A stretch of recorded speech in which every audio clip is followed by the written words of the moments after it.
Greetings, listeners, and welcome to the very first ever podcast to Letters to Cassi and Other Folks. I am Richard Neal, and this podcast is dedicated to a very special young lady. Her name is Destiny Dawn Amislawski, a woman who has dedicated much of her life to creating a better world, both for herself and other people, and who is incidentally the world's cutest vampire zombie.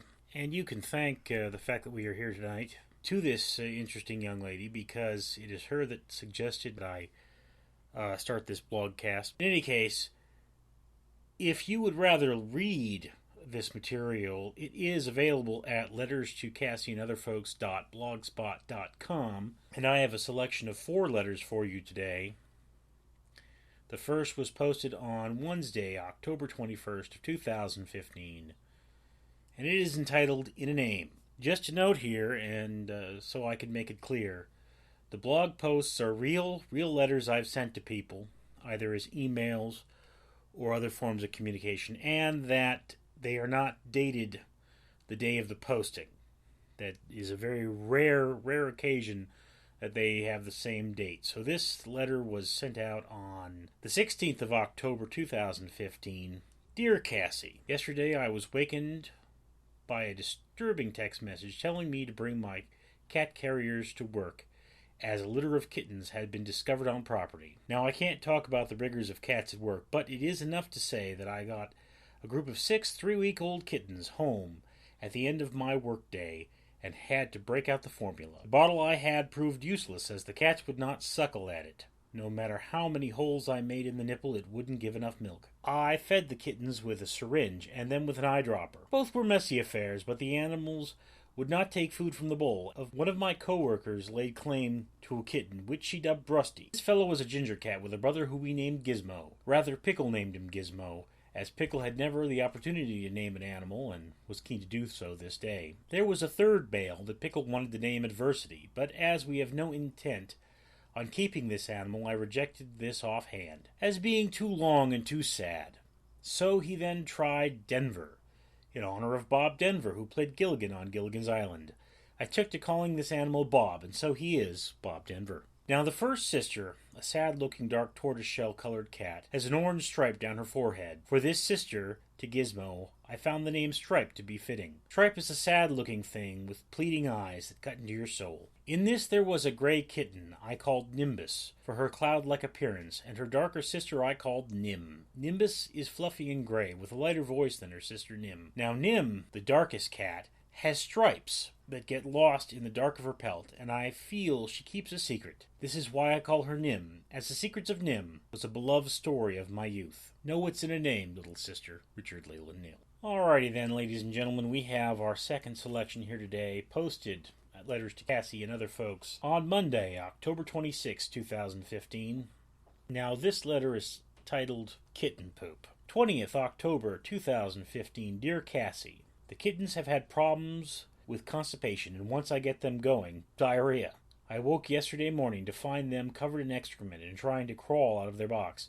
I set them in a new box, which quickly became soiled, and got an hour more sleep. As I wakened, I fed the kittens, but found I needed to mix more formula, and, in thinking, decided I would risk giving them a wash. Well, the sink was full, result of my poor sleeping and hard work. I closed my eyes, squared my shoulders. There was nothing for it but to get dishes done. I must have set a record for loading and offloading a dishwasher. The mason jars I used to mix the cat formula were a priority, and the blender I had used the day before had a few tomato stains. I mixed for the kittens a special formula with small amount of plain yogurt to help them evacuate. I first washed Rusty and wrapped him in a rayon chamois. The orange felt caught the fleas and trapped them, but they ran from the wet feline. His near twin Gizmo followed, and the 2 waterlogged animals huddled together in my arms until I was satisfied that they were dry. Stripe and Bob Denver were the next kittens to get the treatment, and so I washed them and held them, repeating what I had done before. Bob was the hardest, being as he has the worst of the bowel problems.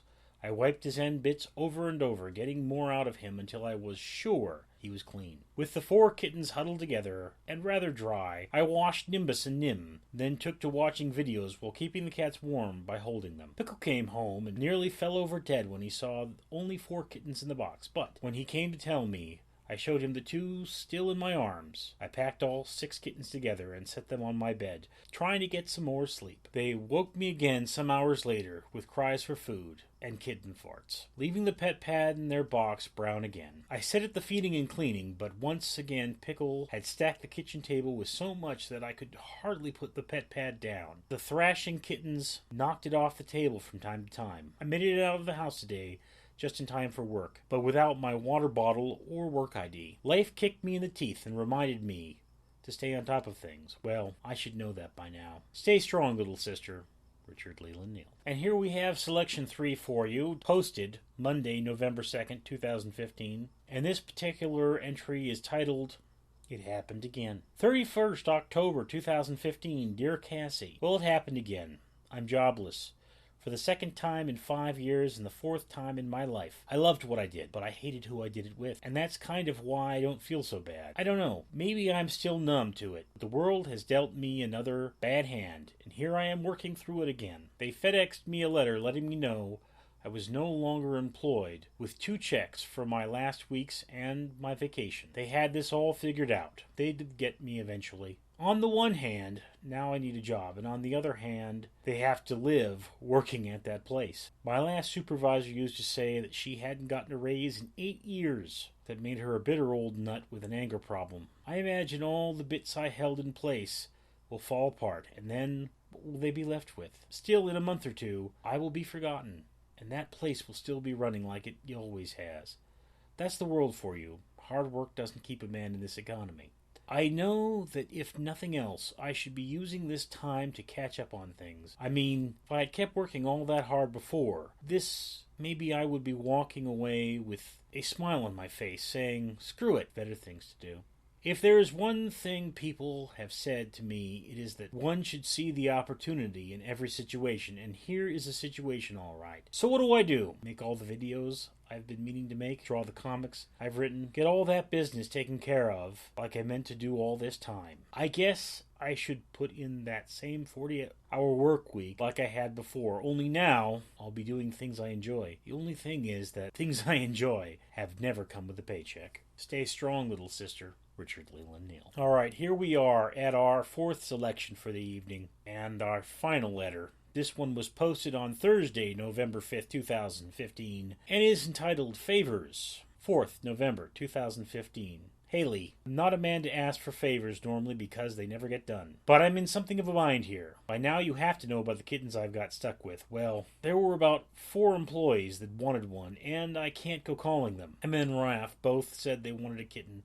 The music teacher as well, and Danny. Danny is just not calling me back. But the other 3 I have no way of contacting. I was wondering if you could have a word with any of these folks and see if we could set up a time and place for them to get their cats. I mean, being unemployed and all, I have to get these little fur balls out of my hair before they eat me broke. If I could unload the 4, I'd only have 2 left. I'd only have to look after 2, and that would make my life just so much easier. It's not that I don't love having them around, but now I need to focus on looking for a job. That and things are ripping up my leg something awful. Oh yes, and I save recyclables for Sister Margaret, and I figure I'd still bring them to her, but I'm sure I'm not permitted on property. I guess we should be asking what to do about that. The last thing is kind of a long shot. I was wondering if you knew who could put me in touch with Marnie. I have a question that only 3 people on this earth can answer, and she is one of those 3. I honestly don't think you can, but I have to ask to settle my mind.